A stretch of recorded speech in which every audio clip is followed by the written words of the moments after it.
January 25, 2025. Daily Bread. Passage. 1 Kings chapter 14 verse 21 to 31. Key verse. Verse 22. Title: Rehoboam, king of Judah.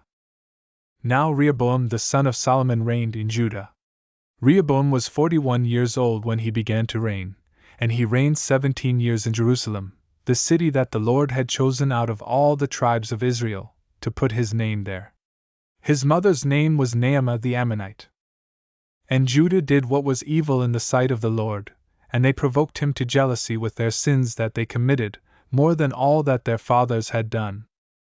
For they also built for themselves high places and pillars and Asherim on every high hill and under every green tree. And there were also male cult prostitutes in the land. They did according to all the abominations of the nations that the Lord drove out before the people of Israel. In the 5th year of King Rehoboam, Shishak king of Egypt came up against Jerusalem. He took away the treasures of the house of the Lord and the treasures of the king's house. He took away everything.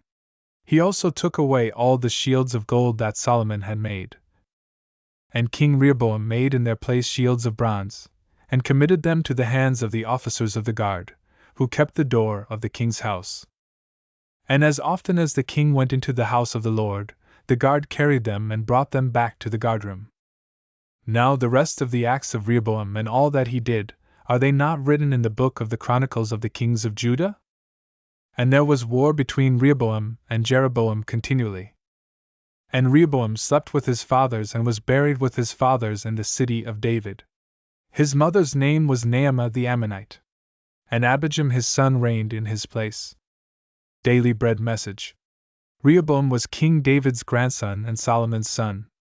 He had all the advantages anyone could hope for. He knew David's heart for God and Solomon's God-given wisdom. By all accounts he should have been a great king. But he forgot God's grace and he slid into sin. As a nation's leaders go, so goes the nation. Judah also sinned greatly against the Lord. They stirred up the Lord's jealous anger more than any had before them. They engaged in all sorts of idolatry. The Lord had set the people of Judah apart from the other nations. They were to be his own. They should have behaved differently from the surrounding nations. They didn't.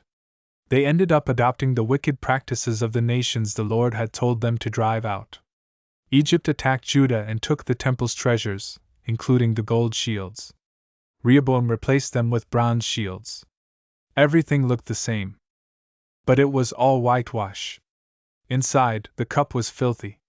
Sin corrupted Rehoboam. Sin also corrupted the whole nation. Because of this, they were objects of God's wrath. Prayer. Father, when we forget your grace, we also forget you. Help us to hold on to your word, and to have you in our hearts at all times. One word. Hold on to God's word.